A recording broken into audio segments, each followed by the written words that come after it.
துன்மார்க்கர் தாங்கள் இடறுவது என்னதென்று அறியாதிருக்கிறார்கள். இந்த இடர்கள் பிசாசனாலே கொடுக்கப்படலாம், சில மனுஷர்களாலே கொடுக்கப்படலாம். இது உமக்கு நேரிடக்கூடாது. எனக்கு பின்னாலே போ சாத்தானே, நீ எனக்கு இடரலாயிருக்கிறாய். அவரது வசனத்தை நேசிக்கிறவர்களுக்கு மிகுந்த சமாதானம் உண்டு. அவர்களுக்கு எது ஒரு விதமான எந்த இடரலும் இல்லை.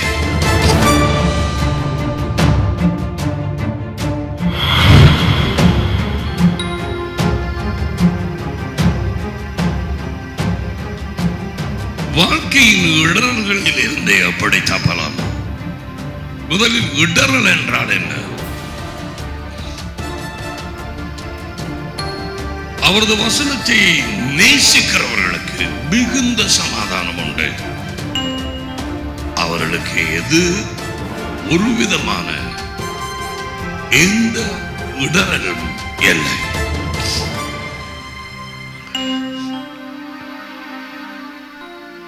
பொதுவாக எங்களுக்கு தெரியும் இடரல் என்றால்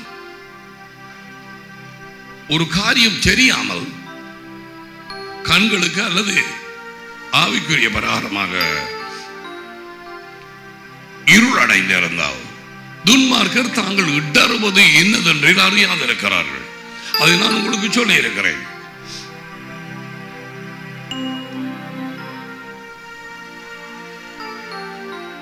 என்ன காரணத்துக்காக இந்த காரியம் தொடர்ந்து நடந்து கொண்டிருக்கிறது? என் பிள்ளைக்கு, என் மனைவிக்கு, என் குடும்பத்திலே ஏன் வேலை வந்த வேலை எந்த நேரமும் இல்லாமல் போய் கொண்டே இருக்கிறது? ஏன் பணம் தங்குவதில்லை? அவர்கள் எண்ணத்திலே இடறுகிறார்கள் என்பதை தெரியாது துன்மார்க்கர்.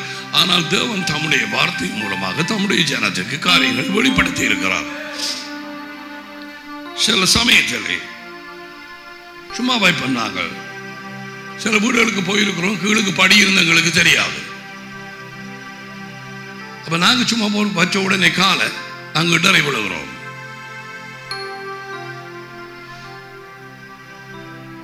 ஸ்டம்பு பேலன்ஸ் இல்லாம போய்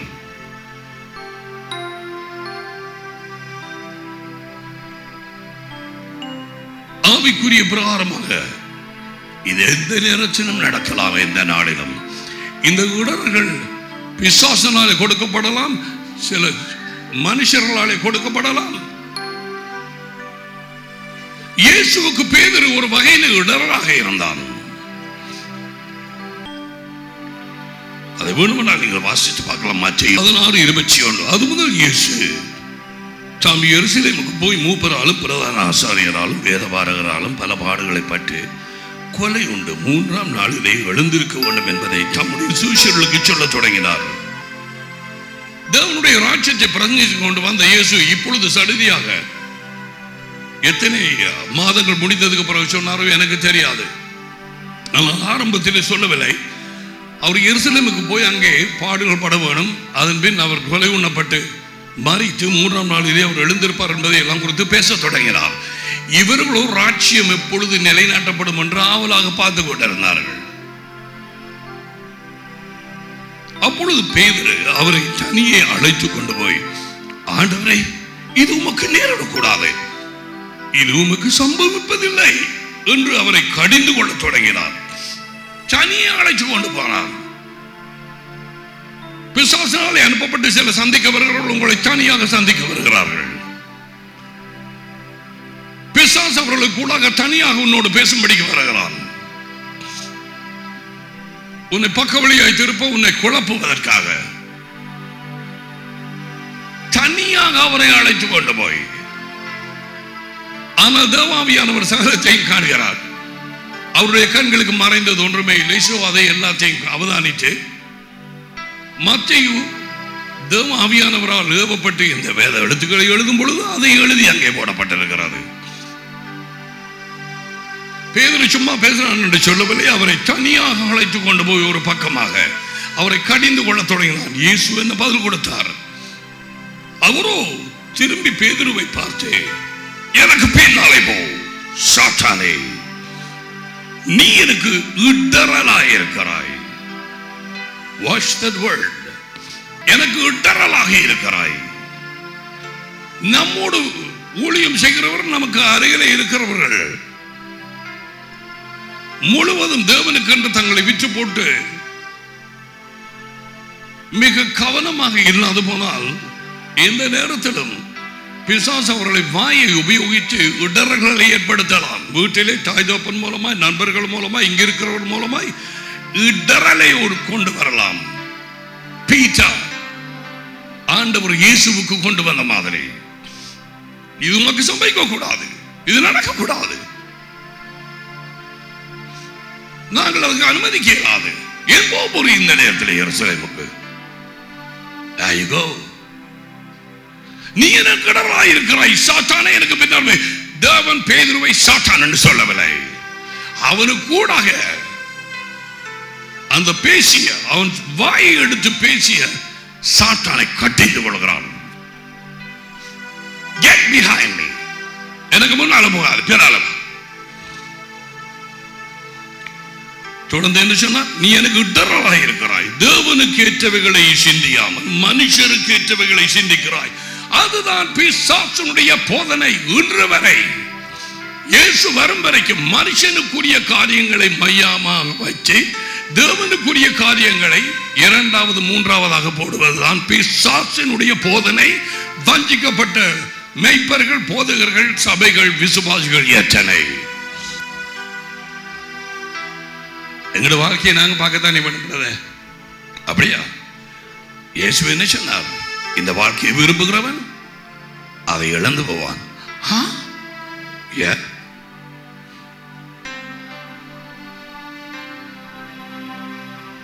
இப்படியே இருக்கலாமா? குளத்துல போய் குதி. யாருடைய வார்த்தைகளை நம்புறாய்? ஏதோ இடர்கள் கொண்டு வந்தான். சாத்தான் இடர்கள் வைக்க எவரையும் உபயோகிக்கலாம். இந்த இடர்களுக்கு அப்படி தப்பலாம். இயேசு உடனடியாக கண்டுபிடித்தார். This is the devil. இது பிசாஸ். அவரோடு ஊழியம் செய்கிற ஒரு ஆள். ஒரு பிள்ளை தன் விருப்பப்படி வெளியில போய் எச்சரித்ததுக்கு பிறகு, அதுக்கு முதல் நாள் கடுமையான எச்சரிப்பு தன்னுடைய ஊழியக்காரிகள் மூலமாக உடன் ஊழியக்காரர்கள் எச்சரித்ததுக்கு பிறகு, நான் அவளை நேசிக்கிறேன் என்று தேவன் அறிவார். இப்பவும் அவ்வளவு நல்ல பிள்ளையாக தாழ்மையாக இருந்து தன்னுடைய வேலையை பார்த்த பிள்ளை போய் ஒரு ரோமன் கத்தோலிக்க ஒரு சகோதரனை கட்டி சொல்லாம கொள்ளாம, அவளுக்கு எப்படி வஞ்சனையாய் பிசாசு போட்டது தெரியுமா? இடரால் பிரதர் திருப்பி கூப்பிடுவார். கொஞ்ச நாளை பிறகு பிரதர் கூப்பிடுவார். பிசாசின் இடரால் நீங்கள் இதை சாப்பிடும் நாளிலே நீங்கள் அவரை போல் மாறுவீர்கள் என்று தேவன் அறிந்திருக்கிறார். நீங்கள் சாவதில்லை. அதே பிசாசுதான். பிள்ளைகளை கவனமாய் கேளுங்கள். எத்தனையோ பேர் taken off guard, நினைக்காமலே, அவர்கள் எதிர்பார்க்காமலே பொறியில விழுந்து விடுகிறார்கள். வந்திக்கிறவன் விழாதபடிக்கு எச்சரிப்பாய்க்க கடவன் என்று தேவன் எழுதி வைத்திருக்கிறார். இப்பொழுது வடிவாய் கேட்கிறாய். ஆனால் இந்த வார்த்தையின் வெளிச்சம் உள்ளே போகாவிட்டால் ஒருவேளை அடுத்தது நீ ஆயிருக்கலாம். எத்தனை பாடுகள் பட்டாய், எவ்வளவு காலம் வார்த்தையை கேட்டாய். எவனுக்கு கூட கொடுக்கப்படுகிறதோ அவனிடத்திலே கூட கேட்கப்படும். அது தேவனுடைய நீதிமன்றத்தின் ஒழுங்கு.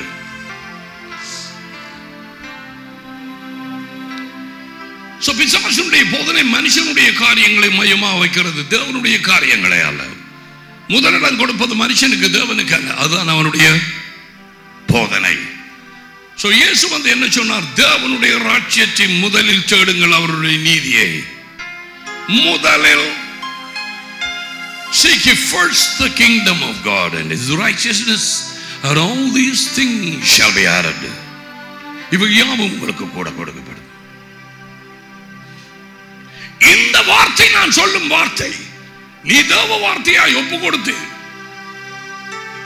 இந்த இடத்தில் நீ அவரோடு காட்டுகிறான். இந்த வெளிச்சம் உன்னை வந்து உனக்குள்ள இருள் இருக்கும் அந்த இருளை அகற்றிய தீரும்.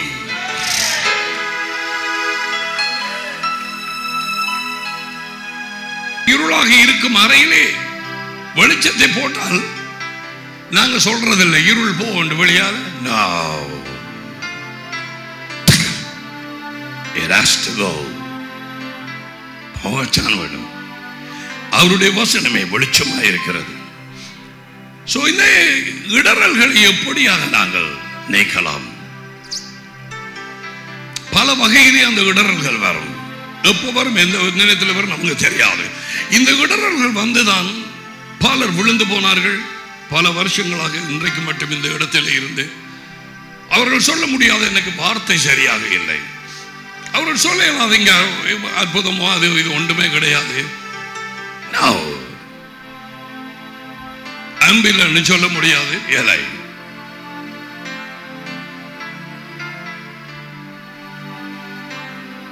இப்படி பல காரியங்களினாலே வஞ்சிக்கப்பட்டு இடரல்கள் வந்து விலகி போனார்கள்.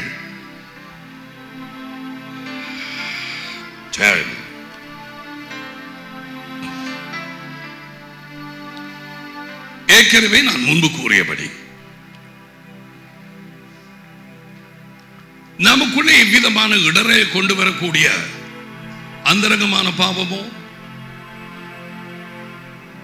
அல்லது தொடர்பாக புறங்கூறிக்கொண்டு தெரிவது ஒரு ஆவி, தொடர்பாக பொய் சொல்லுவது ஒரு ஆவி, அதுவும் அவர்களுக்கு தெரியவில்லை. தொடர்பாக நான் இதை செய்கிறேனே, இது எனக்கு இடரலாக இருக்கிறதே. நோ, ஆகையால் அவர்கள் ஆவிக்குரிய ஜீவியம் போற வழியில் ஒரு ட்ரெயின் ஒன்று வந்து அந்த தண்டவாளத்தில் ஏதோ பிரச்சனையாக அப்படியே புரண்டு விழுற மாதிரி அவர்கள் விழுந்து போனார்கள். கவனமாயிரு. உனக்கு தேவையானவற்றை அவர் கொடுக்கிறார். நீ சாப்பிட வேண்டிய சாப்பாடு அதை கொடுக்கிறார். நீ போக வேண்டிய வழியை காண்பிக்கிறார்.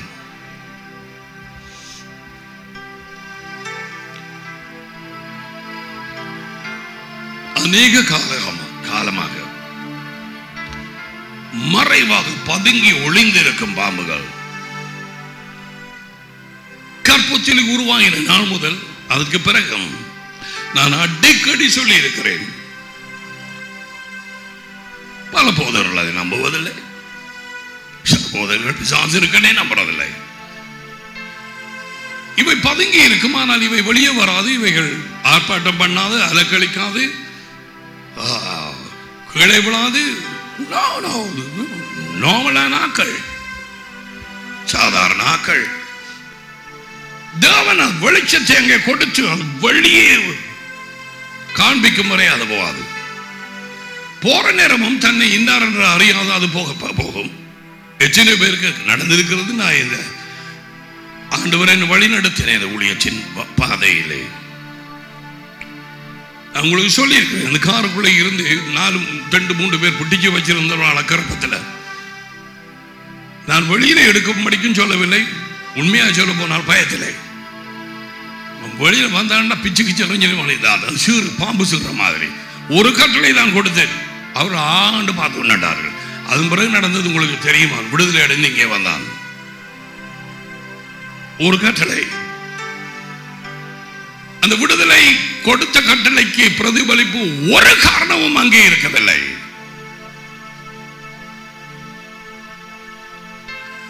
இந்த இடரல்களில் இருந்து நான் எப்படி பிரத தப்பலாம் இருக்கும் அப்படி சிறு நரிகளையும் குழி நரிகளையும் பிடியுங்கள். அவை திராட்சை தோட்டத்தை கெடுக்கிறது. உன்னுடைய திராட்சை தோட்டம் என்பது உன்னுடைய ஆவிக்குரிய ஜீவியம், உன்னுடைய இருதயம். அது பூவும் பிஞ்சுமாய் இருக்கிறது. இன்னமாக உன்னுடைய ஊழியத்தை நீ பிடிக்கவில்லை, உன் ஊழியத்தின் மையத்துக்கு வரவில்லை. எவ்விதமான ஒரு வரம் உனக்குள்ளாய் கிரியை செய்கிறது. இன்னமுமாக நீ அன்பிலே நடக்க தொடங்கவில்லை. இப்பொழுதுதான் ஏதோ வார்த்தையை கேட்கிறாய், ஆனால் அதிலும் எத்தனையோ பேருக்கு வார்த்தை இந்த கொடுபடுற நேரத்தில் தடை பண்ணுகிறது, தலை சுற்றுகிறது. மறதி பாடமாக்கினாலும் நிற்கிறதில்லை. வார்த்தை தொடங்கின உடனே ஒரு சாதி குழப்பம். எல்லாம் மந்திரவாத பிசாசுகளின் வேலை. நீ வார்த்தையை கேட்டு விசுவாசித்து நீ விடுதலை அடைவாய் என்று பேய்க்கு தெரியும். இயேசுவே சொன்னார் லூக்கா 8:12, ஒவ்வொரு தேவனுடைய வார்த்தையும் உண்மை. அதோ பாரு, குருட்டாட்டத்தனத்திலே எங்கள் பலரை போல எல்லாரையும் போல அந்த கோயிலுக்கு வந்து நின்று அந்த வார்த்தையை கொஞ்சமா கேட்டுட்டு அவள் இங்க அழைத்து வந்து தேவாவியானவர் அவள் இருளை வெளிச்சமாக்கினார் அல்லவா? எப்படியா ஒரு வார்த்தையை நிரூபிக்கிறார் பார்த்தாயா? யாரும் போய் அவளை சொல்லவில்லை, யாரும் போய் ஒரு ட்ராக் கொடுக்கவில்லை, யாரும் போய் சொல்லவில்லை நீ ஏன் இந்த முண்டத்தை வணங்குறாய் என்று. ஏறை குருடர்களை அவர்கள் அறியாத பாதையிலே வழிநடத்தி நானும் குருடனாயிருந்தேன், நீயும் தான் எவ்வளவு நல்லவன். என் பிதா ஒருவனை இழுத்துக் கொள்ளாவிட்டால் எவரும் என்னை வரான் இயேசு சொன்னார். எல்லாமே உண்மை, ஒவ்வொரு வார்த்தையும் உண்மை, ஒவ்வொரு சொல்லும் உண்மை. 7 தரம் புடமிடப்பட்டது உன்னுடைய வார்த்தை. இதை விட வேறு ஒரு மெய்யான காரியம் இல்லை.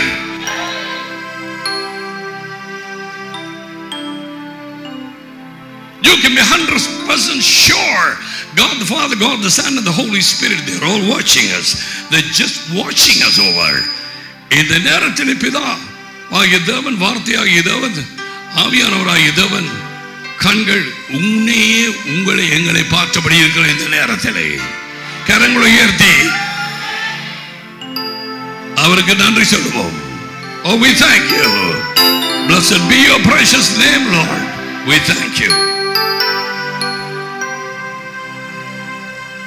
So இவளை கண்டுபிடிக்க வேண்டும். முதலாவது காரியமாக உங்களுக்கு சொல்ல விரும்புகிறேன், எப்படி இந்த இடர்களில் இருந்து நான் தப்பலாம். சங்கீதம் 119 165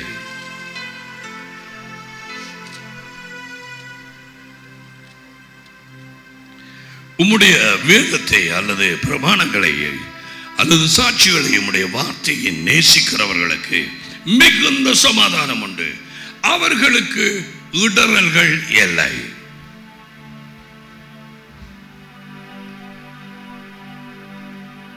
நான் உன்னை பார்த்துட்டு இதுல இன்னொரு படி இருக்கண்டு தெரியாம இறங்கினோ என்ன நடக்கும், எனக்கு இடறி விழுவேன்.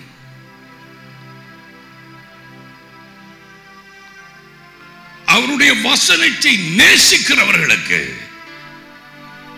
மிகுந்த சமாதானம் உண்டு, அவர்களுக்கு இடர்கள் இல்லை. நீ வார்த்தையை நேசிக்கிறாயா? இந்த வார்த்தை நம்முடைய ஆண்டவராகிய இயேசு கிறிஸ்துவினுடைய இடத்தை எடுத்திருக்கிறது. அவரது வார்த்தை ஜீவனும் வல்லமையுமாய் இருக்கிறது, ஆவியையும் ஆத்துமாவையும் 2ஆய் பிரிக்கிறது. எபிரேயர் 4:12. ஆனால் வார்த்தையை பற்றி பேசினதுக்கு பிறகு தேவாவியானவர் 13ஆம் வசனத்தை பாருங்க, அவருடைய கண்களுக்கு மறைந்தது. எப்படி இருக்கு?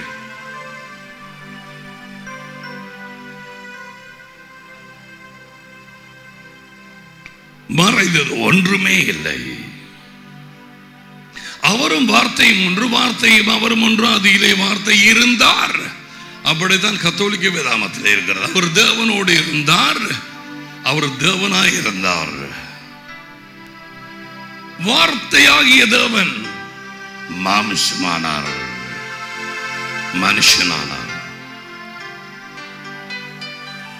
எதுவும் உங்களை அங்க பக்கமா பார்க்க விடாதே. நான் இங்க கதைச்சிருவேன், நீ மிஸ் பண்ணுவாய். அதுக்கு பிறகு இந்த வார்த்தை நீ மறுபடி எப்ப கேட்பாய், அங்கேயும் தடை பண்ணும். இயேசு சொன்னார், கேட்கிறது எப்படி கேட்கிறோம் என்பதை பார். ஒரு கொஞ்சம் அங்காலத்தில் வெளியூர்றாய். இது மரணமும் ஜீவனும்.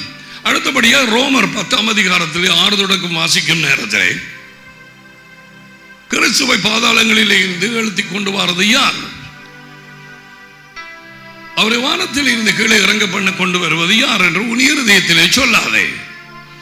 நான் காண்றது இல்லையே பிரதர், உன்னை காண மாட்டாய், அவர் போயிட்டார் பிதாவின் அண்டை. நீ படிப்பாயே, நீ பிதாவின் மாட்சிமையில் வலது பார்சத்தில். அப்படி சொல்லாதே என்று சொல்லிட்டு அதுக்கு அடுத்த வசனம் இந்த வார்த்தை. முதல்ல சொன்னது கிறிஸ்து, இந்த வார்த்தை. நாங்கள் பேசுகிற வசனமே அந்த வார்த்தை, உன் வாயிலும் உன் இருதயத்திலும். அவர் வார்த்தை உண்டு. அப்ப வார்த்தையை நீ நேசிக்கும் பொழுது இயேசுவை நீ நேசிக்கிறாய். அந்த வார்த்தைக்கு கீழ்ப்படியாமல் நேசிக்க முடியாது. இயேசுவை சொன்னார், யார் என்னை நேசிக்கிறான்? என் வார்த்தைகளுக்கு கீழ்ப்படுகிறவனை என்னை நேசிக்கிறான்.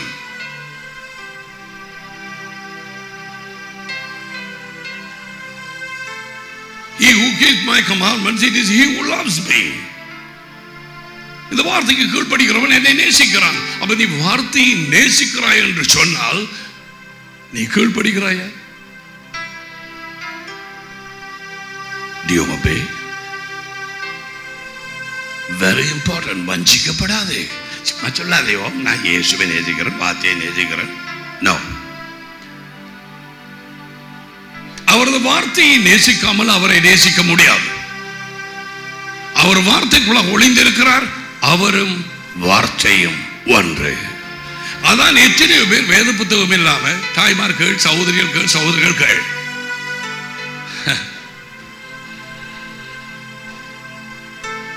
அறிக்கை புத்தகத்தினாலே விடுதலை அடைகிறார்கள். அறிக்கை புத்தகத்தின் மூலமாக தேவகுமாரனின் வெளிப்படுத்துதலை பெற்றுக் கொள்கிறார்கள்.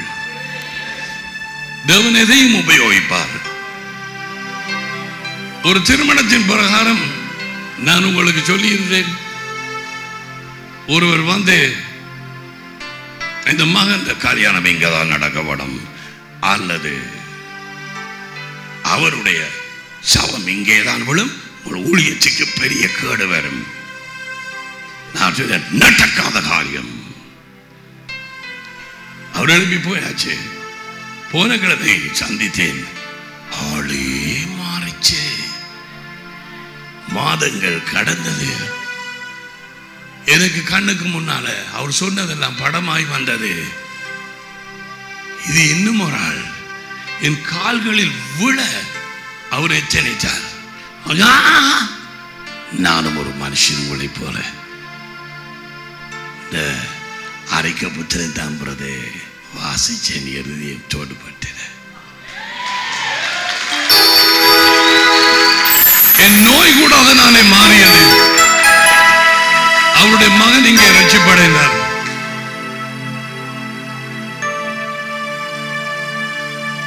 நன்றியாக வந்தார். மன்னிச்சு கொடுக்கிறது. அதெல்லாம் பழைய கதை, அதை விட்டுருங்க. ஆண்டவரே, ஆண்டைக்கு என்னோட பேசினது தரமான சாமி. என்ன சாமி?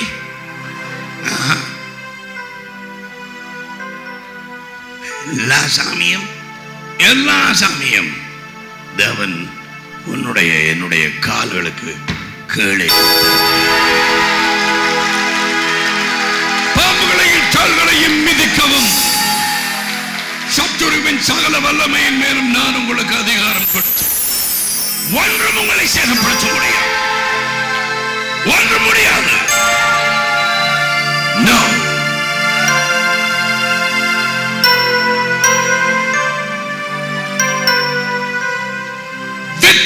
வித்தியாசமாக மழை பொழிய இருக்கிறது. இன்றைக்கு எவ்விதமான ஒரு மழை தேவை, எவ்விதமான ஒரு காற்று அடிக்க வேணும். பிதாவாகிய தேவனுக்கு சரியும். எப்படி அவங்க இயங்குறாங்கன்னு எனக்கு சரியா தெரியாது. வந்த பிறகுதான் கேட்க வேணும். பிதா நினைக்க, குமாரன் அவரை பார்க்க, அவர் ஆமோதிக்க,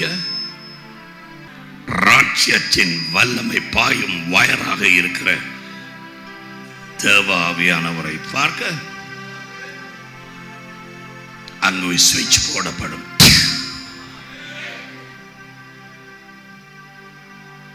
அப்படியே நான் நினைக்கிறேன். All three of them, they work together. மூவரும் மூன்று தேவர்கள் ஒரே தேவன். அவர் இயங்குவது ஒன்றாக.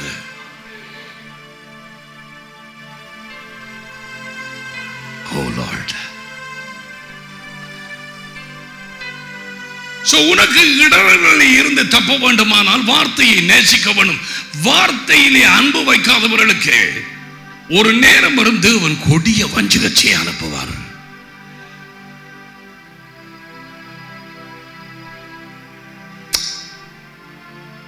பயங்கரமான காரியம். அவர்கள் அதில் பிடிபட்டே தீருவார்கள். தேவனுடைய வார்த்தையை கவனியாத, அதை பற்றி அக்கறை இல்லாத சவுல் ராஜா எந்த நேரம் தன்னுடைய ஏதோ யுத்தம் வெல்ல வேணும், எந்த நேரம் ஏதோ ஒரு சாமுவேல் வழி நடத்துறதுக்கு அவருக்கு அப்ப ஜெபம் இல்லை, அவர் வார்த்தையை பார்க்கறது இல்லை தாவீது மாதிரி. நோ. கடைசியில ஆண்டவரை நீ ராஜாவாக இராதபடிக்கு புறக்கணித்தது பிறகு தண்ட பாட்டிலே இயங்கினார். பிசாசினாலே வஞ்சிக்கப்பட்டான். சாத்திரகாரனிடத்திலே போனான். இன்றைக்கு எத்தனையோ பேர் சபைகளிலே சாத்திரகாரனிடத்திலே போகிறார்கள். எத்தனையோ பேர் பிசாசின் கோட்டைக்குள்ளே நுழைகிறார்கள் என்று தெரியாமலேயே சில சமயம் கையை போட்டு உதறுவார்கள். அநேகமான நேரத்தில் இவன் கையை அவன் பிடிச்சிருக்கிறான். மந்திரகாரம். தேவனுக்கு அருவருப்பு. அவர்களுக்கு அந்த இடரல் எப்படிப்பட்ட பயங்கரமானது என்று தெரியாது. மறுபடியும் சொல்லுவேன், Catholic Church, Methodist Church, Anglican Church, CPM, all the other churches, அநேகாவிற்குரிய சபைகளையும் அறிவில்லாதபடியினாலே நெருக்கமான ஒரு சமயத்திலே ஓடுகிறார்கள் மந்திரகாரர்களிடத்திலே. வார்த்தையின் வெளிச்சம் இல்லை, அவர்கள் எண்ணத்திலே தருகிறார்கள் என்று அறியவில்லை. இந்த வெளிச்சம் அவர்களுக்கு இல்லை. That's why I'm not criticizing them. This is a fact. அவர்களை ஏன் குற்றம் செய்ய வரும்?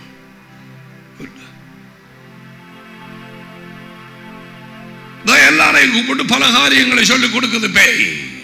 பாடசாலைகளிலே மந்திரிச்ச காரியங்களை கொடுக்கிறது. பிள்ளைகளை வாங்கி கொண்டு போகிறார்கள். யார் கேட்பார்கள்?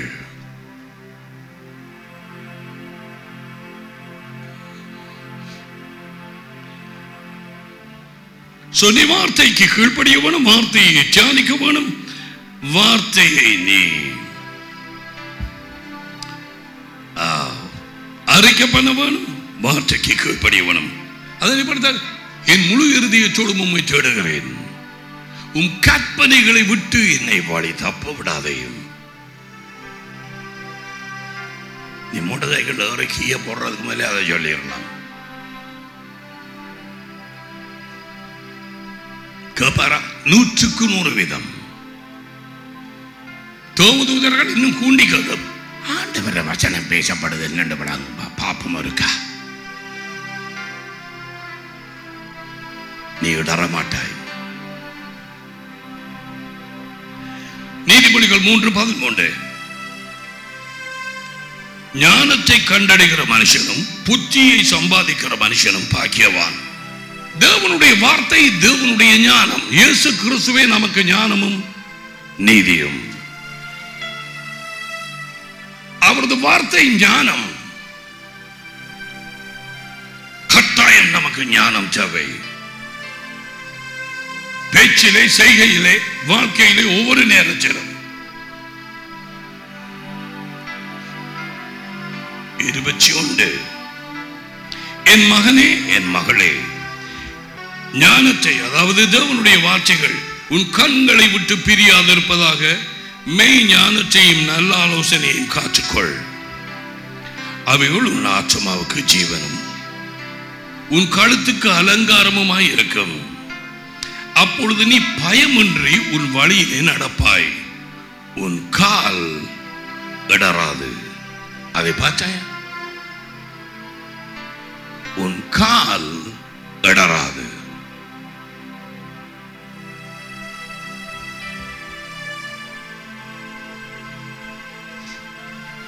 That's right. அதை விட்டுட்டு இங்க திறப்போ 40ஆம் அதிகாரம் ஏசாயா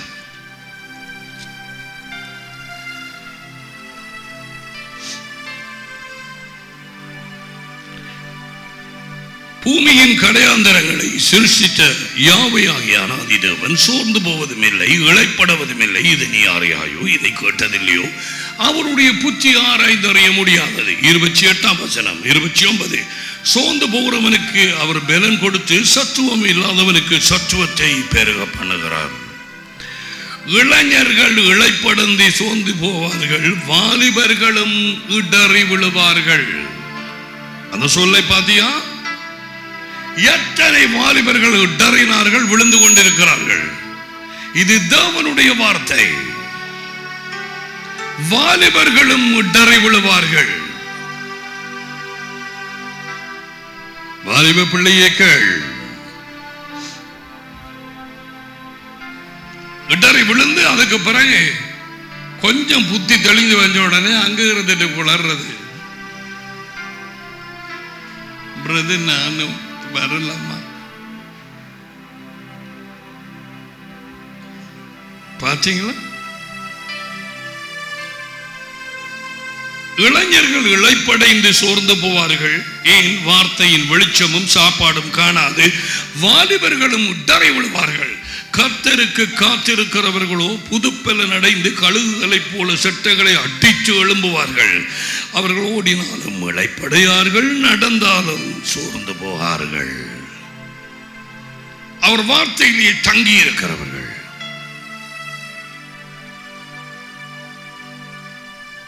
அவருக்காக காத்திருக்கிறார் அவர் வார்த்தையிலே தங்க இருக்கிறது அவர் வார்த்தையை பிடித்துக் கொண்டிருப்பது உள் வழிகளில் எல்லாம் வார்த்தையை அங்கீகரிப்பது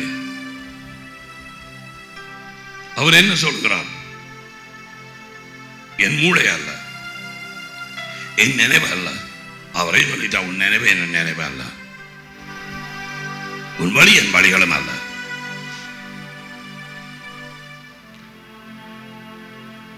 வாலிபர்களும் இடறி விழுவார்கள் விழுந்து கொண்டிருக்கிறார்கள் இங்கே இருந்து வார்த்தையை சிறு வயது தொடக்கம் கேட்டு அதன் பிறகு வஞ்சிக்கப்பட்டு ஒரு இந்து சகோதரனை திருமணமாக முடித்து பிள்ளை பிறந்ததன்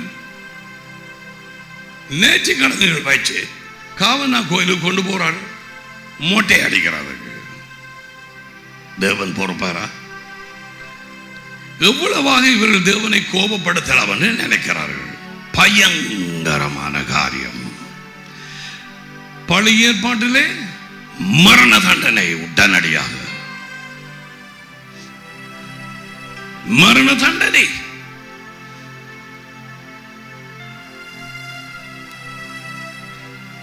காலம் எப்படி போயிருக்க பாருங்க அறியாம இருந்தால் ஓகே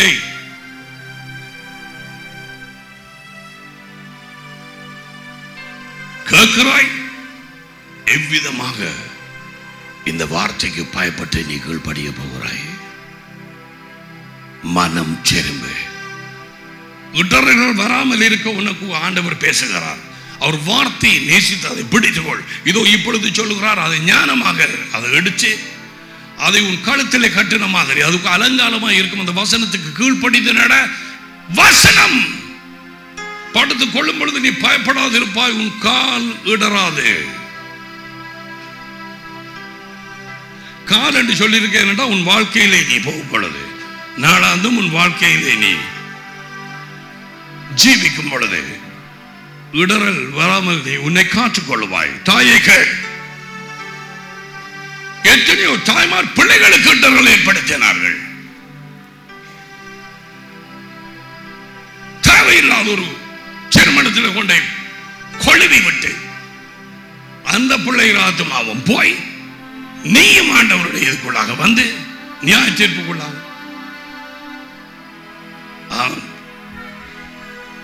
நீதிமொழிகள் 4ஆம் அதிகாரம் 10ஆம் வசனம். என் மகனே, என் மகளே கேள், என் வார்த்தைகளை ஏற்றுக்கொள், அப்பொழுது அது உன் வாழ்க்கையின் வருஷங்களை அதிகமாக்கும். ஞான மார்க்கத்தை நான் உனக்கு போதித்தேன், ஞானத்தின் வழிகளை செம்மையான பாதைகளிலே உன்னை நடத்தினேன்.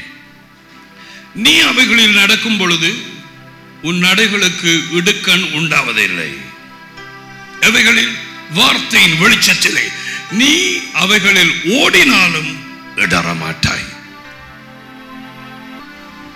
நீ ஓடினாலும் இடறமாட்டாய். ஏனென்றால் நீ வார்த்தையிலே நிற்கிறாய். நீ கல்லிலே கான்கிரீட்டை போட்டாய். உங்களுக்கு தெரியும், இந்த கல்லடி பாலம் கட்டுற நேரத்தில் அவங்க எல்லாம் அன்பி தோண்டி சுடி எல்லாத்தையும் எடுத்து அங்கே கடைசி அவங்க போய் சரியான ஒரு ஒரு கல் வார இடத்தை பார்க்க வேணும். அந்த தூணுகளை போடுறதுக்கு அல்லது புரிஞ்சு கொண்டே விழுந்து.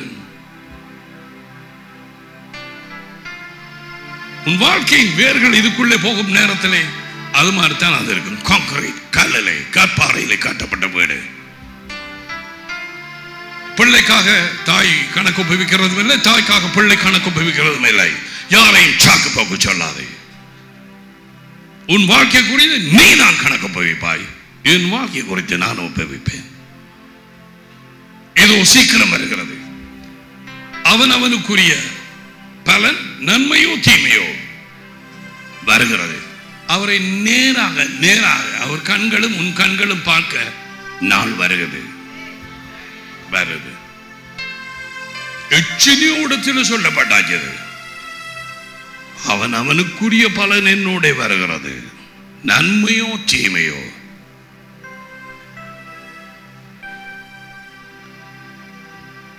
ஜான் 11ஆம் அதிகாரத்திலே இயேசு சொன்னதை கவனிப்போம். ஜான் 11:9 அதில் 8ஆம் வசனத்தை வாசிப்போம். சீஷர்கள் ரபாய், அதாவது டீச்சர், இப்பொழுது தான் யூதர் உம்மை கல்லறிய தேடினார்களே, மறுபடியும் நீர் அவ்விடத்துக்கு போகலாமா என்றார்கள். இவர் எருசலேமுக்கு போறதுக்கு பிளான் பண்றாரு. பின்ன அவங்க சொன்னாங்க, இப்ப தானே கல்லறிய பார்த்தவங்க திருப்பி அங்க போறதா? அதே மாதிரி யூதர்கள் அவரை மேசியாவாக ஏற்றுக்கொள்ளவில்லை. இயேசு மறுபடியாக, பகலுக்கு 12 மணி நேரம் இல்லையா? ஒருவன் பகலிலே நடந்தால் அவன் இந்த உலகத்தின் வெளிச்சத்தை காண்கிறபடியால் இடரமாட்டான். அது சொல்லைப்பார். பகலிலே நாங்கள் நடக்கும் பொழுது எங்கள் மாமிச கண்கள் இந்த உலகத்தின் வெளிச்சம், சூரிய வெளிச்சத்தை அதிலே நாங்கள் நடக்கிறபடியால் இப்பொழுது 12 மணிக்கு இருந்த இருட்டு இல்லை, அவன் இடரமாட்டான். ரோட்ல பள்ளம் இருந்தால் இடரமாட்டான். ஏன்? வெளிச்சம். இரவிலே விழலாம். அது இங்கே இன்னும் கவனமாக இருக்க வேணும். ஏன்? சில சபையை தோன்றவர்கள் ரோட்டை தோண்டி போட்டு கிருதாவில் போயிடுவாங்க மூடாம. அங்கண்டா எல்லாம் கிட்ட வராதபடிக்கு அந்த இதுகளை வைப்பாங்க.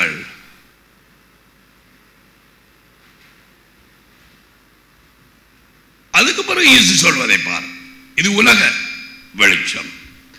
ஒருவன் இரவிலே நடந்தால் தன்னிடத்திலே வெளிச்சம் இல்லாதபடியால் இடர்வான் என்றார். ஒருவன் இரவிலே நடந்தால் தன்னிடத்திலே வெளிச்சம் இல்லாததனால். அந்த வசனத்துக்கும் இந்த வசனத்துக்கு வித்தியாசம். அது உலகத்தின் வெளிச்சத்திலே அவன் நடக்கிறான். உதாரணமாக சொல்லுகிறார், இப்பொழுது இரவிலே நடந்தால் என்று சொன்னால் வார்த்தையின் வெளிச்சம் இல்லாமல் துன்மார்க்கர் தாங்கள் பாதை இருளில் என்று அவர்களுக்கு தெரியாது. வார்த்தையின் வெளிச்சம் அவரிடத்தில் இல்லை. ஆகையால் தாங்கள் இடறுவது இன்னதென்றில் அறியாதிருக்கிறார்கள். நீதிமொழிகள் 4:19. ஓகே, இப்ப இந்த 10ஆம் வசனத்தில் அவர் சொல்லுவது, ஒருவன் இரவிலே நடந்தால், அதாவது வார்த்தையின் வெளிச்சம் இல்லாத இருட்டிலே நடந்தால் என்ன நடக்கும்? தன்னிடத்திலே வெளிச்சம் இல்லாததனால் இடறுவான். அவனிடத்திலே எப்படி வெளிச்சம் இல்லாமல் போனது? வார்த்தை இல்லை. வசனத்தின் உட்பிரவேசம் வெளிச்சம் தந்து.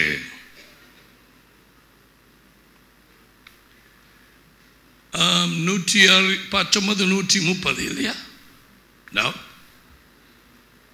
உட்பிரவேசம் வெளிச்சம் தந்து. Entrance of his word gives light. கவனமாய் கேளுங்க. வசனம் உள்ள போகிறதுனாலே தான் வெளிச்சம் அங்கே வரும். நீ வெளிச்சத்திலே நடக்கலாம். உள்ளே போகாமல் நீ இரவிலே நடப்பாய், இருட்டிலே நடப்பாய். அதுதான் அந்த 10ஆம் வசனம். தன்னிடத்திலே வெளிச்சம் இல்லாததனால் இடறுவான். ஆகையால் இடரை விழுகிறவர்கள், இடரை விழுந்த குடும்பங்கள், அவர்களுக்குள்ளே வெளிச்சம் இல்லை. அவர்கள் வாழ்க்கையிலே இந்த வார்த்தையின்படி பேசவில்லை, இந்த வார்த்தைக்கு கீழ்ப்படியவில்லை, இந்த வார்த்தை அவர்கள் இருதயத்தில் இருக்கவில்லை. ஆகையால் அவர்கள் அந்த வார்த்தை இருதயத்தின் நிறைவினாலே வாய் பேசும் என்றபடி அதை பேசாததனாலே அவர்களுக்குள்ளே விடியற் காலத்து வெளிச்சம் இல்லை என்று ஏசாயா 8:19-20 கூறுகிறது. They have no light.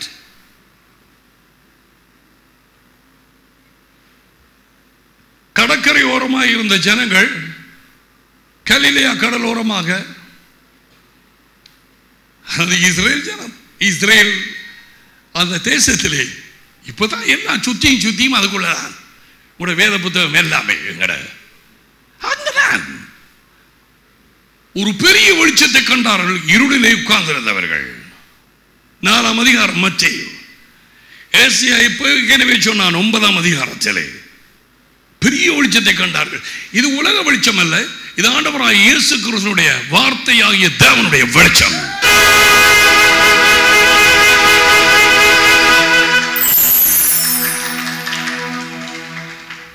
அவருடைய இருளிலே இருந்தார்கள், இருளிலே சாப்பிட்டார்கள், இருளிலே குடும்பம் நடத்தினார்கள். எல்லாமே இருள். அவர்களுக்கு என்ன நடக்குதுன்னு தெரியாது.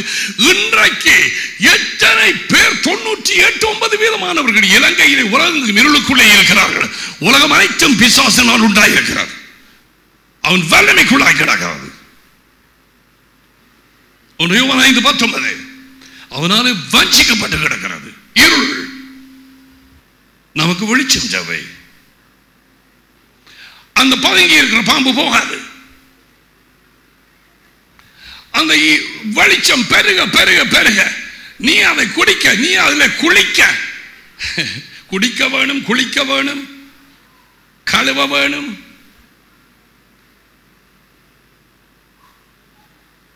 அந்த ஜீவ தண்ணீராகிய அந்த வார்த்தை இருளை அகற்றிக் கொண்டே போகும், சுத்திகரித்துக் கொண்டு போகும்.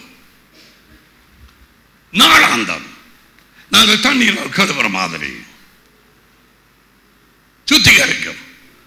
பாவங்களை கழுவி நீக்குவது ஆண்டவருடைய இரத்தம்.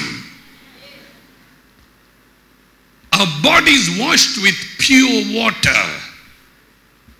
எபிரேயர் 8:10 சுத்த தண்ணீரால், வார்த்தையால் எங்கள் சரீரம் அழுக்குகளை கழுவப்பட்டவர்களாய். சோ பிள்ளைகளை கேளுங்கள். பதுங்கி ஒளிந்திருக்கிற இந்த இருளை போறதுக்கு கூட வெளிச்சம் தேவை.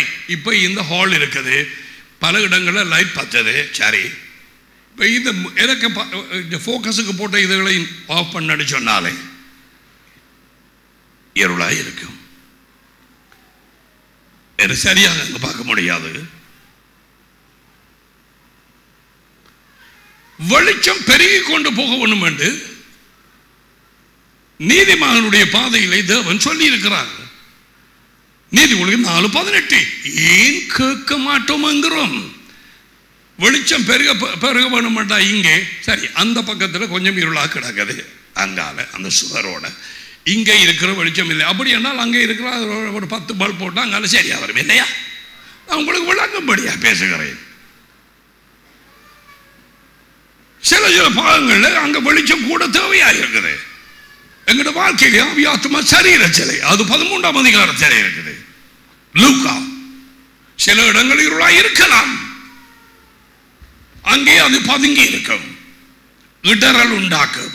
அவர் நீ நானும் என்ன செய்ய வேணும்?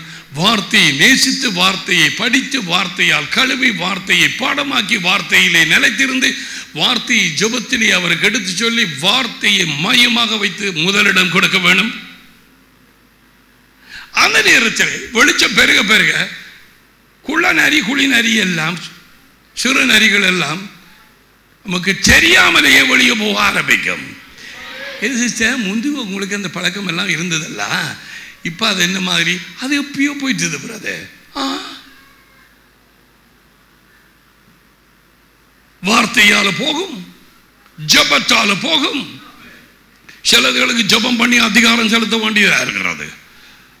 ஆனால் வார்த்தைக்கு சப்ஸ்டிடியூட்டாக பதிலாக எதையும் போட முடியாது. No, you cannot and I cannot substitute the word of God for anything else. தேவனுடைய வார்த்தைக்கு பதிலாக இன்னும் ஒரு காரியம் பதில் போட முடியாது, முடியாது. Full stop. வேறு ஒரு வழி இல்லை. இன்றைக்கு இது சொன்னதை பிடிச்சு கொள்வாயா? உன் மனமும் என் மனமும் கடவுள் இல்லை.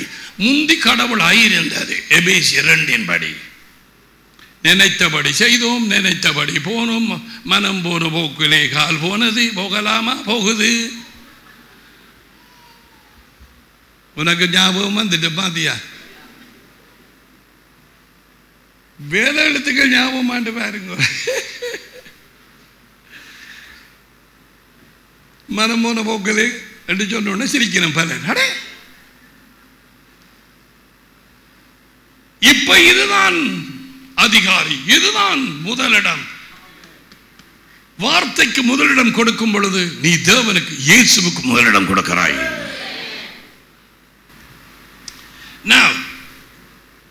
இப்போ ஒரு நாள் ஒரு இடத்துக்கு நாங்க வரப்போறோம். இயேசு சொன்னார், ஒருவனுக்குள்ளே வெளிச்சம் இல்லாது இருந்தால் அவன் இடறுவான். வெளிச்சம் இருந்தது முதல், அதுக்கு பிறகு இவர் வெளிச்சத்தை கூட பல்புகளை போடுறதை விட்டுட்டார். ஒவ்வொரு பல்பும் சும்மா வையன், ஒவ்வொரு வசனம் அது விசுவாசித்து அதை அறிக்கை பண்ணி அது உள்ளுக்கு போட்டுக்கொண்டே இருக்கிறோம். அப்போ வெளிச்சம் பெருகி கொண்டு போகிறது. இல்லாவிட்டால் இருந்தா போல கண்ணாங்கால இங்காலோட பார்க்கும். என்ன பார்வை, உந்தன் பார்வை. ஓ யா, பார்த்தாய் சோடி கட்டுக்கொண்டு ஓடி விட்டாய், அவ்வளவே தான். ஹலோ, செவியுள்ளவன் கேட்க கடவான். முன்னே நல்லா ஊழியம் செய்தாய், பவர் காணாது. இருள் பெருக பெருக வெளிச்சம் பெருக வேணும் இல்லையா? பூமியை இருள் மூடும், ஜனங்களை காரிருள் மூடும். நீதிமொழிகள் 6:23 தேவனுடைய வார்த்தையே விளக்கு, வெளிச்சம். அது இருளை போக்கும். பிள்ளைகள் கேட்டீங்களா? அசுத்தாவிகள் குடியிருக்கும் இடம் எல்லாம் இருள், அசுத்தாவி இருள், தேவன் வெளிச்சம். God is light. யோவான் 1 அதிகாரத்தில் தேவன் வெளிச்சமாய் இருக்கிறார். வெளிச்சம் தேவன் அல்ல, தேவன் வெளிச்சமா இருக்கு. அவரிடத்திலே ஒரு இடத்திலும் இருள் இல்லை. அவர் யார் என்பதை சொல்லி போடுவார். யாருண்டு எனக்கு இதுல கோபம் வரும், இதுல வரும், இது எனக்கு பிரியம், அது இது இந்த மாதிரி இந்த மாதிரி, இப்படி செய்திகள்னா வெளுத்து போடுவேன், இப்படி செய்திகள்னா இது எல்லாத்தையும் சொல்லி போடுவேன். இரக்கமும் உருக்கமும் நீடிய சாந்தமும் மனதுருக்கவும் நீடிய கிருபையும் உள்ள தேவன். ஆனால் குற்றமுள்ளவனை குற்றமற்றவனாக விடமாட்டேன், பட்சபாதம் காட்ட மாட்டேன். பணக்காரன், ஏழை, அமெரிக்கன், ஸ்ரீலங்கா, இந்தியா, பட்சபாதம் இல்லாத தேவன். ஒருவரும் அவருக்கு பந்தம் கொடுக்க முடியாது. உலகத்தில் நடக்கிற மாதிரி சில தேவர்களுக்கு பந்தம் கொடுக்கிறார்கள்.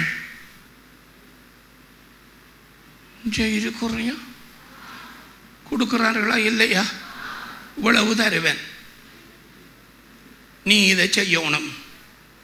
ஒரு தேங்காயில் 38 அடிப்பேன், உடைப்பேன்.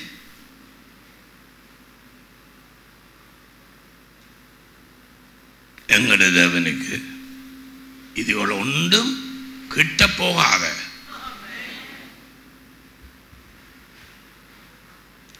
பட்சிக்கும் அக்கினி.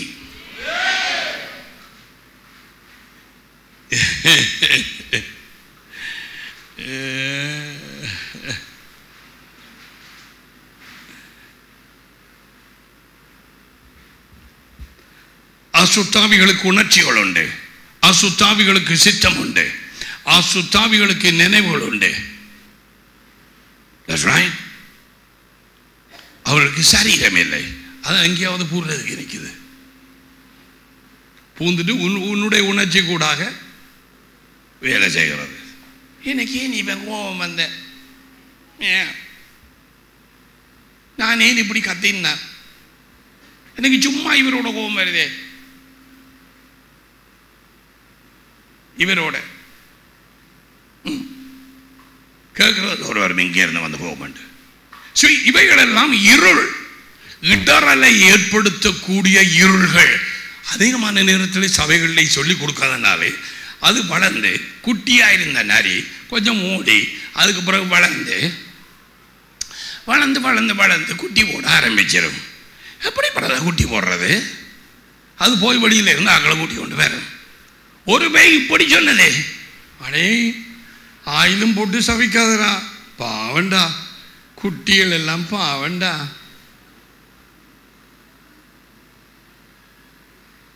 இது என்ன ஆண்டவரே, இது கேள்விப்படாத வாசிக்காத நான் இந்த காரியங்களை கேட்கிறேன். எவ்வளவு காரியம் சொல்லி கொடுத்தார். சிலவைகள் குளராயத்தம், சிலது மூசி மூசி பார்க்குது. எல்லாமே இருள், வார்த்தை வெளிச்சம். So 119 105 உமது வசனம் என் கால்களுக்கு விளக்கும், கால்களுக்கு வெளிச்சம், என் பாதைக்கு தீபமோ whatever. கால்களுக்கு தீபமும் என் பாதைக்கு வெளிச்சமாக இருக்கிறது. நான் உங்களுக்கு அதை சொன்னேன். மோட்டார் சைக்கிள் காருக்கு இருக்க dim light and headlight.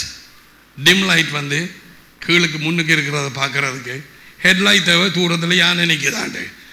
Dim லைட்டில் ஓடினியண்டா சில வேளை யானை எனக்கு 2 காலுக்கும் இடையில கொண்டு காரை விட்டுருவாய் பயத்தில். அதுக்கு ஹெட்லைட் தேவை. அதான் கால்களுக்கு தீபம், என் பாதைக்கு வெளிச்சமாக இருக்கிற தூரத்தில் பார்க்கலாம். மற்ற வாகனம் வர்ற நேரத்தில் அவனுக்கு பார்க்க இல்லாதப்போ டிம் லைட்டை போடுவான். அதுக்கு பிறகு ஹெட்லைட். எல்லாம் ஒரு காரணம் இருக்குது. வார்த்தையில் நமக்கு சேவை. என் காலோட சுற்றி என்ன இருக்குது? எங்கேயாவது மட்டத்தவள் வருதா? ஏதாவது கிட்ட வருதா கடிக்கிறதுக்கு? தூர இதுவும் சேவை. ஓஹோ, என்னமோ பிளான் ஒன்று நடக்குது.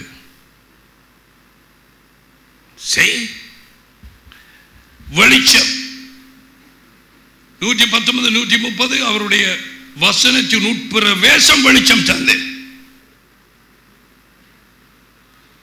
உள்ள போகாமல் வெளிச்சம் இல்லை. ஞாயிறு தோறும் நீ வரலாம், ஆனால் இந்த வார்த்தையின் வெளிச்சம் உனக்குள்ளே போகவில்லை, ஆனால் நத்திங், வந்தது வீண். அது உனக்கு கஷ்டமா இருந்தால் இப்போ கேட்கிறது, தென் வீட்டுக்கு போய் ஜெபம் பண்ணி அப்ப அந்த கேசட்டை கேட்டாய் அல்லவா, 119 சங்கீதம் திரும்ப திரும்ப கேள், அவரிடத்தில் கேளும், அது வார்த்தை எனக்கு மறையாது. 1 யோவான் 1:5 தேவன் ஒளியாக இருக்கிறார், அவரிடத்திலே எவ்வளவேனும் இருள் இல்லை. இது நாங்கள் அவரிடத்திலே கேட்டு உங்களுக்கு அறிவிக்கிற விசேஷமாக இருக்கிறது. நாம் அவரோட நெருக்கமான உறவாக இருக்கிறோம் என்று, ஐக்கியப்பட்டிருக்கிறோம் என்று சொல்லியும் இருளிலே நடக்கிறவர்களாக இருந்தாலும் சத்தியத்தின்படி நடவாமல் பொய் சொல்லுகிறவர்களாக இருப்போம். அவர் ஒளியிலே இருக்கிறது போல நாமும் ஒளியிலே நடந்தால், அவர் ஒளியிலே இருக்கிறார், அவர் வார்த்தையிலே இருக்கிறார். வார்த்தையே தேவனுடைய ஒளி. அவர் வார்த்தையிலே இருக்கிறது போல நாங்களும் வார்த்தையிலே நடந்தால், ஜீவித்தால், அது பார்த்தாயா? அவர் ஒளியிலே இருக்கிறார் என்றார் அர்த்தம் அவர் வார்த்தைக்குள்ளாக இருக்கிறார். அவர் தாம் பேசிய வார்த்தைக்குள்ளாக இருக்கிறார். அவரும் வார்த்தையும் ஒன்று. அவர் வார்த்தையிலே இருக்கிறது போல நாங்களும் வார்த்தையிலே நடந்தால் நாம் ஒருவரோடு ஒருவர் ஐக்கியப்பட்டிருப்போம்.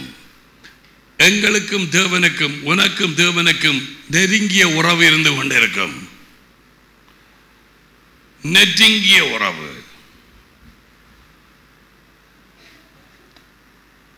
அவர் வார்த்தையை பார்த்து கொண்டிருக்கிறார். நீ வார்த்தையிலே நடக்கிறாய். என் வார்த்தைக்கு நடுகிறவனையை நோக்கி நான் பார்ப்பேன் என்று சொன்னார். நீயும் அதே பிரகாரம் அந்த வார்த்தையை நோக்குகிறாய். உனக்கும் அவருக்கும் இடையிலே உறவு நெருங்குகிறது. பாத்தீங்களா?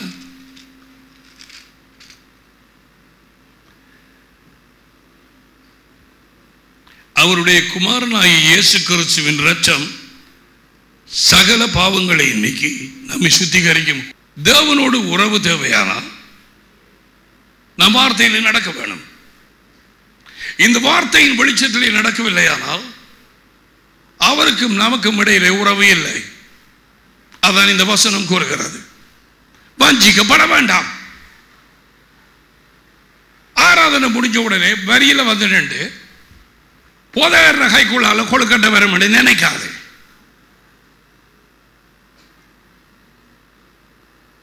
சில தலையில கை வைக்கிற நேரத்தில் ஒரு கான்கிரீட் கல்லில் வைக்கிற மாதிரி இல்லை கிடாக்குது.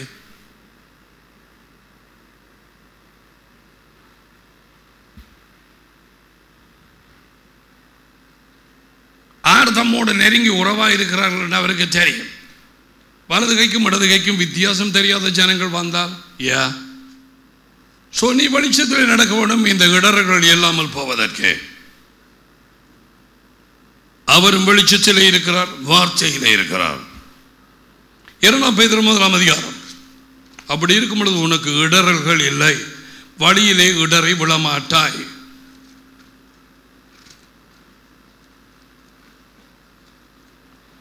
இரண்டாம் பேதுரு 1 அதிகாரம் 5 வசனம். இப்படி இருக்க நீங்கள் அதிக ஜாக்கிரதை உள்ளவர்களாய்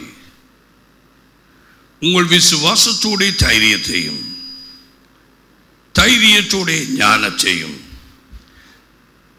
ஞானத்தோட இச்சை அடக்கத்தையும் இச்சை அடக்கத்தோட பொறுமையையும் பொறுமையோட தேவ பக்தியையும் தேவ பக்தியோட சகோதர சிநேகத்தையும் சகோதர சிநேகத்தோட அன்பையும் கூட்டி வழங்குங்கள்.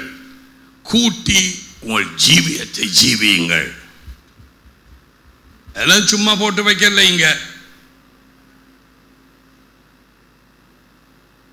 ஒருவரும் கறிக்கு சும்மா போடுறல்ல உப்பு, சும்மா போடுறல்ல ஏலக்காய், சும்மா போடுறல்ல கருவேப்பமில,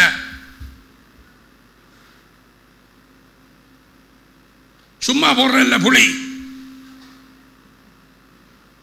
ஏன் பிரதர் இதுகளை சொன்ன நீங்கள் இப்ப உண்ட கவனத்தை எடுக்கிறதுக்கு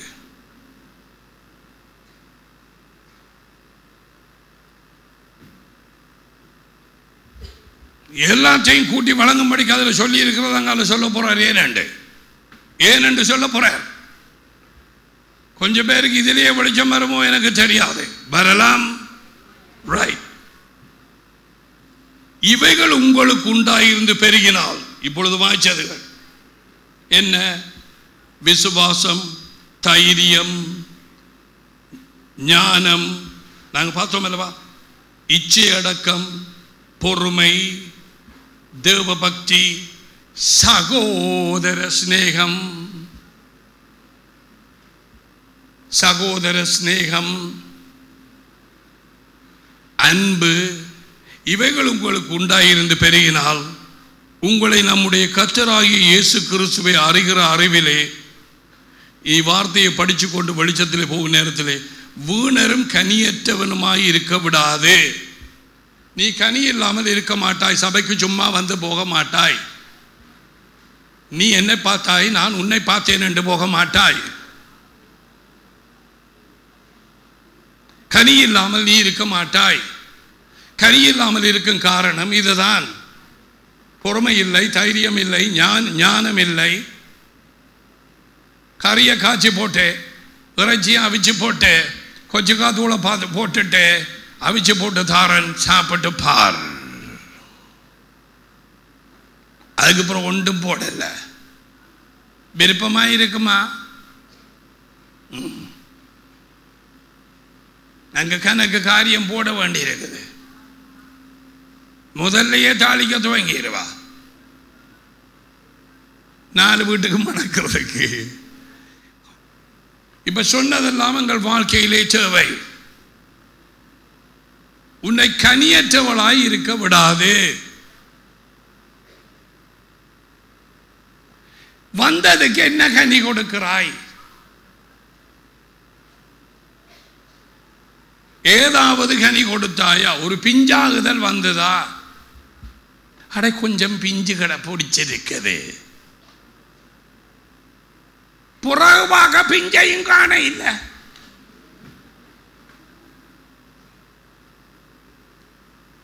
ஏன் பிரதர்? இப்பத்தானே தெரியும். குளிநரி ஒன்று வெளியிலே வந்தது. நாய் குசினிக்குள்ள வந்து தேங்காய் பாதியை தூக்கிட்டு ஓடுற மாதிரி சிலது வந்து தூக்கி கொண்டு ஓடுது ரெஜிஸ்ட்ரார் ஆஃபீஸுக்கு.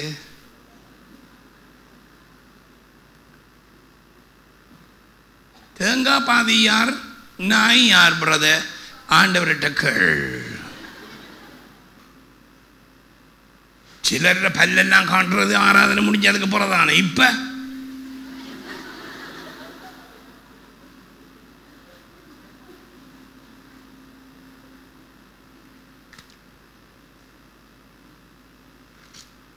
சரி, ஆண்டவர் பீட்டருக்குள்ளால் என்ன சொல்றான்னு பாப்போம். இவைகள் இல்லாதவன் எவனோ, இப்ப வாய்ச்சதுகள் சகோதர சிநேகம், அன்பு, விசுவாசம், தைரியம்,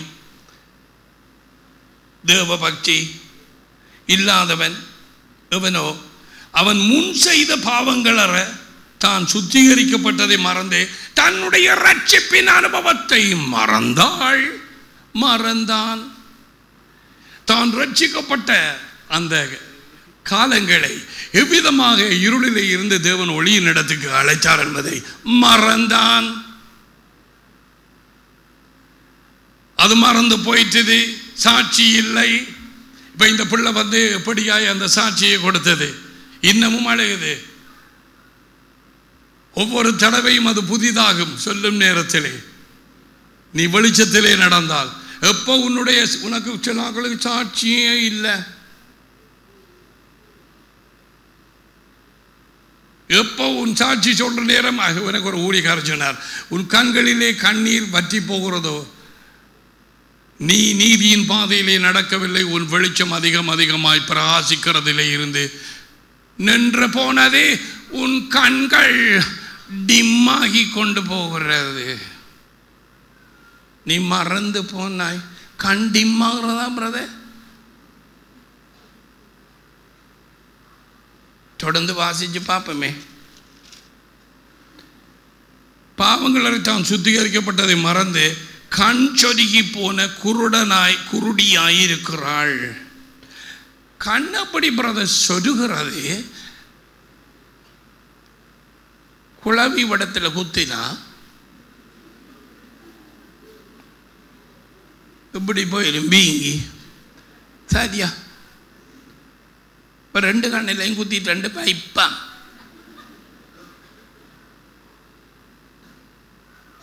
கண் சொதுக்கி போச்சு. கண் பார்க்கலாம், சொதுக்கி போச்சு.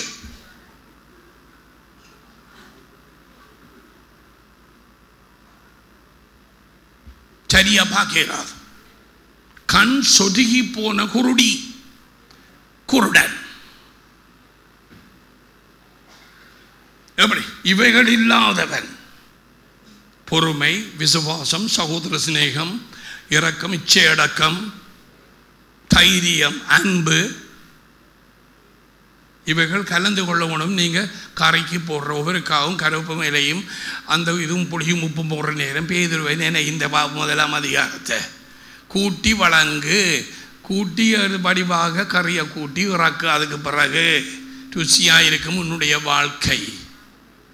மற்றாக்களுக்கு சிலருடைய வாழ்க்கையிலே ஆக கொச்சிக்கா தூள் தான் போட்டது. உப்பும் இல்லை, புளியும் இல்லை, கருவேப்பிலை இல்லை, கருவாப்பட்டை இல்லை, பட்டை என்றான் பட்டை, ஏலக்காய் இல்லை. எங்கள் வாழ்க்கை சுகந்த வாசனையாக இருக்க வேணும் என்று இருக்குது. கிறிஸ்துக்குள் எப்பொழுதும் எங்களை வெற்றி சிறக்க பண்ணி அவரை அறிவேன். ரைட். அந்த வாசனை அது ஒன்றும் இல்லை. கரிய உதாரணமாக சொன்னேன். வீடு இல்லாதவன் கண் சொருகி போன குருடி. பழைய பாவங்கள் மன்னிக்கப்பட்டது. அவருடைய ரட்சிப்பு எப்படி கிடைச்சது, அவ்வளவு அரிதானது. எத்தனையோ பேர் இன்னமுமாக கோடிக்கணக்கான ஜனம் மட்டக்களப்பிலேயே லட்சக்கணக்கானவர்கள் இருக்கிறார்கள் என்றது அறியவில்லை, மறந்து போனார்கள். கண் சொருகி போச்சு. ஆகையால் சகோதரர்களை 10ஆம் வசனம், உங்கள் அழைப்பையும் தெரிந்து கொள்ளுதலையும் உறுதியாக்கும்படி ஜாக்கிரதாயிருங்கள். நீ யாரும் அவர் ராஜ்யத்துக்குள்ளே அவரோடு கலந்து கொண்டு அவரோடு நிச்சயத்துக்குமாக ஆளுகை செய்ய அழைக்கப்பட்டாய். அவரது ராஜ்யம் எருசலேமிலே நிலைநாட்டப்பட இருக்கிறது, பரலோகத்தில் அல்ல. இது அவரோடு நெருங்கி இருக்கிற பிள்ளைகளுக்கு தானவைகள் வெளிப்பட. சீஷர்களுக்கு மட்டும்தான் ராஜ்யத்தின் ரகசியங்கள் வெளிப்பட்டது. வெளியானவர்களுக்கு அவர்கள் விளங்காதபடிக்கு உவமைகளால் கூறப்பட்டது.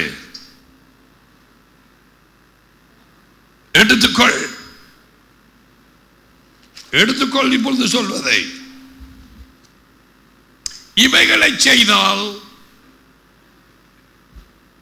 உறுதிப்படுத்துங்கள். இவைகளை செய்தால் அன்பு காட்டி ஜீவித்து, இரக்கம் காட்டி, சகோதர சிநேகத்தோடு, பொறுமையோடு, விசுவாசத்தோடு, ஞானத்தோடு நாங்கள் நடந்து வளரலாம். இருந்தால் அங்கே என்னவாம்? இவைகளை செய்தால் நீங்கள் சில வேளை இடறி விழுதல் இல்லை. அப்படியா இருக்கு? பலமா சொல்லு. ஒரு காலம் நீ இடறி விழுவதில்லை. இடறி விழுவதில்லை.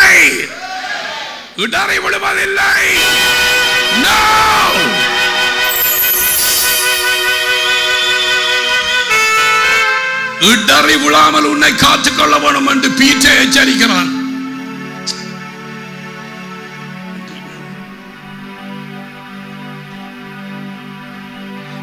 சொல்ல போற உன் அப்படி இருக்குது. சொதிக்கு குழவி கடிச்சதா? எது குழவி? பேய்.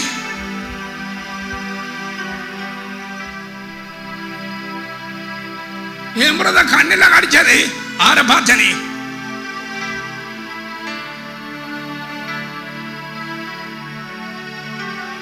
மகனே, என் மகளே, என்ன ஆண்டவரே, என் வார்த்தையை கவனி.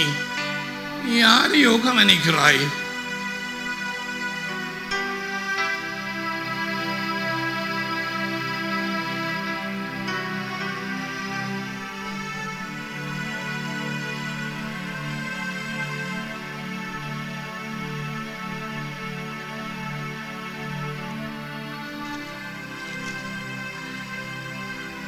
இப்ப பாருங்க, எத்தனையோ வருஷங்களாய் மறைந்திருந்த ஒரு வார்த்தை கடந்த ஒரு 2-1.5 வருஷங்கள் இன்னமுமாக வாசிக்க என்னெல்லாம் செய்து அங்கால போகுது. ஆண்டவர் அங்கால கூட்டிக் கொண்டு போறார். பேதுருவை பாருங்க. இவ்விதமாய் நம்முடைய யாவே இரட்சகருமாகிய இயேசு கிறிஸ்துடைய நித்திய ராஜ்யத்துக்குள்ளே போகும் பிரவேசம் உங்களுக்கு பரிபூரணமாய் அளிக்கப்படும்.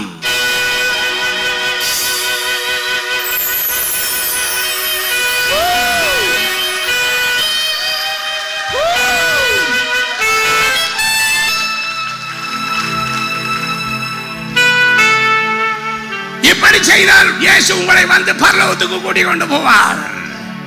நீ சுடர் விட்டரிக்கிற தீபமாக இருக்க வேணும். இதுவரைக்கும் உங்களோட அனாயிண்டிங் அது இதுக்கு அங்கே இருக்கிறவங்க யாராவது மேனிஃபெஸ்ட் பண்ண ஆரம்பிச்சிருக்க வேணும் வேலைகிற இடத்துல.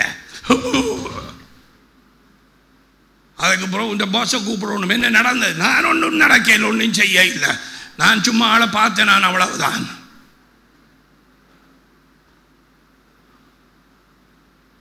இதுவரை நீதிமானுடைய பாதை அதிகமாய் பிரகாசிக்கிற நட்டுப்பகல் வரைக்கும் சூரிய பிரகாசத்தை போல இருக்கிறது.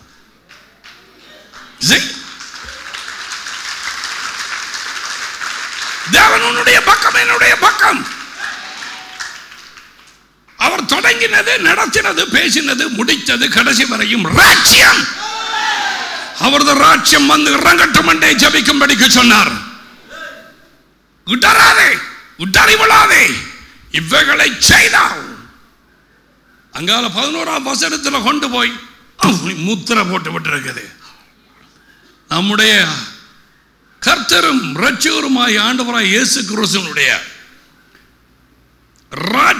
நித்திய ராஜ்யத்துக்கு உட்படும் பிரவேசம், என்ட்ரன்ஸ் உனக்கு அங்கால சொல்ல பார்த்தாயா?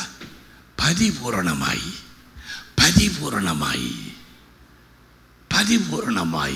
உனக்கு அளிக்கப்படும். ஃப்ரீயா எல்லாம் கிடைக்கும் சொல்லி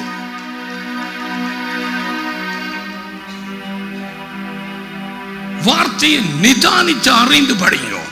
நான் சொல்றேன் நீ கேட்க வேண்டியதுல, நீ போய் வீட்டை ஆராய்ந்து படிக்க வேண்டியது உன்னுடைய பரப்பு.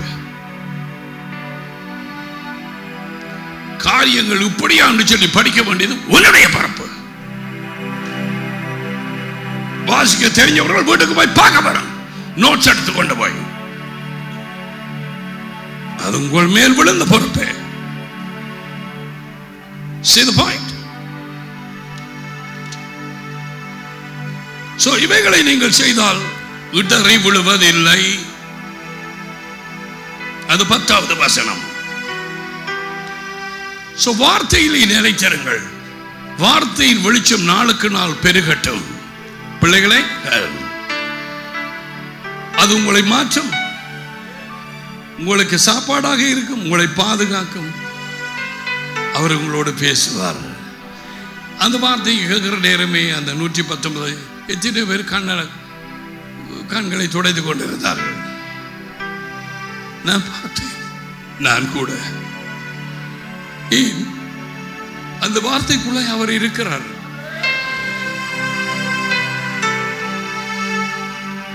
இந்த வார்த்தை இந்த உலகத்திலே இல்லாமல் போனால் என்ன நடந்திருக்கும் என்று யோசிச்சு பாருங்க. My God, இயேசுவும் பிசாசின் இருளை எதிர்த்து ஜெயம் கொள்வதற்கு வார்த்தையை உபயோகித்தார். எப்படி எழுதப்பட்டிருக்கிறது? உனக்கும் எனக்கும் வேற வழியா? வாராங்க போறாங்க எத்தனையோ இடங்கள்ல, தேசங்கள்ல வார்த்தையை கேட்கறது போறது. ஒரு ஆள் போறார், மற்றவள் போறார். இந்த ஏர்போர்ட்ல பிளேன் வந்து இறங்கி போற மாதிரி குறைவே கிடையாது. 1008 ஊழியர் மூலமாகவும் வார்த்தை கேட்கிற ஒரு மாற்றமே கிடையாது வாழ்க்கையில. அதே சிலாக்கள் வந்து அதையும் இதையும் பேசி போட்டு போறது, தேவையில்லாத திக்க தரிசனங்கள். இந்த வார்த்தையை ஆசையாக படி அவரிடத்தில் சொல்லு, ஆண்டவரே உமது வார்த்தையை நேசிக்க விருப்பமா இருக்கு, ஆனா என்னால முடியதே இல்லையே. உமது வார்த்தை என்றே நீ இழுக்க மாட்டீரா? நான் இந்த பூமியிலே பரதேசி, ஒரு பிரயாணியாக போய்கொண்டிருக்கிறேன். உமது வார்த்தை எனக்கு மறையாதே. எந்த நேரத்தில் நீ இது சொல்லலாம். இதோட 10வது தடவையும் எனக்கு தெரியாது. நீ குளிக்கும் நேரம் சொல்லலாம், நீ சமைக்கும் நேரம் சொல்லலாம், நீ மோங்கழுவும் நேரம் சொல்லலாம், நீ உடுக்கும் நேரம் சொல்லலாம், நீ வீட்டை விட்டு வெளியே வரும் பொழுது சொல்லலாம். தெரிவு செய்ய வேண்டியது உன்னுடைய பொறுப்பு. அது அரை மணி நேர ஜெபம் அல்ல, ஒரு வசனம். முற்றிலும் ஒரு வார்த்தையின் வாய் விட்டு அடிச்சு போடாதே. அகங்காரிகள் என்னை குறித்து பெருமையாய் பேசுகிறார், உட்கார்ந்து பேசுகிறார். நானும் உமது வசனத்தை தியானிக்கிறேன். எனக்கு ஒரு சகோதரி சொன்னார், உங்கள்கிட்ட மாறவங்க பிரதர் கிழிச்சு தும்பாக்குறாங்க. கடந்த காலங்களில் ஒரு அந்த குடும்பத்தில் ஒரு மகன் சொன்னான், நான் வரமாட்டேன் பிரதங்க. நான் ஏன் எடுக்கட்டேன், வீட்டில் உங்களை கிழிக்கிறாங்களே பிரதர், இங்க கேட்கிறாக்கள் மாதிரி வராங்களே பிரதர்.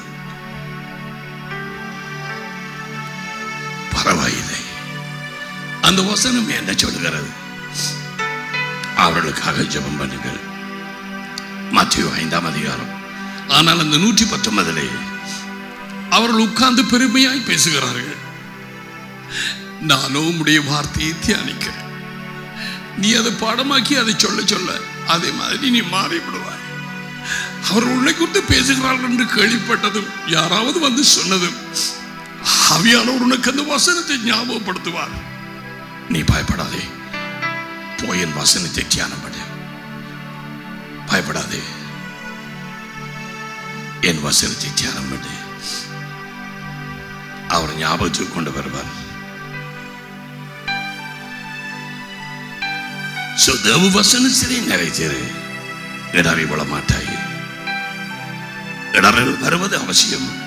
யாரால் வருவதோ அவருக்கு ஐயோ. உங்களுக்கு பிரயோஜனமான ஒன்றையும் நான் மறைச்சு வைக்கவில்லை.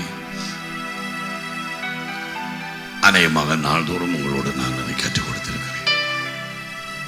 அவர் கொடுத்த வார்த்தையை நான் உங்களுக்கு கொடுத்திருக்கிறேன். அது எனக்கும் தேவையானது.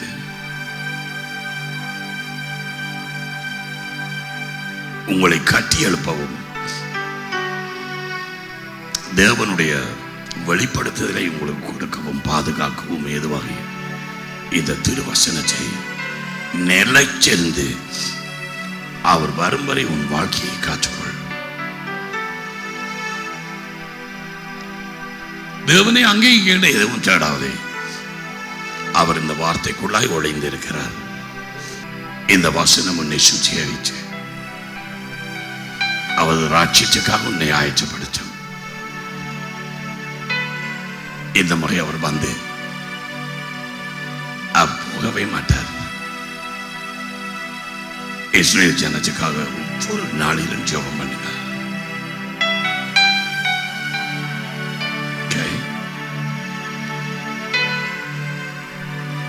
அவர்களை தேவன் பாதுகாத்து யேசுவா மஷியா நம்முடைய ஆண்டவர் இயேசு கிறிஸ்துவை வெளிப்படுத்த ஜெபியுங்கள்.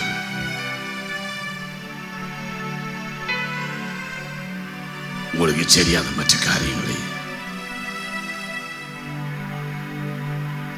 தேவன் உங்களுக்கு வெளிப்படுத்தும்.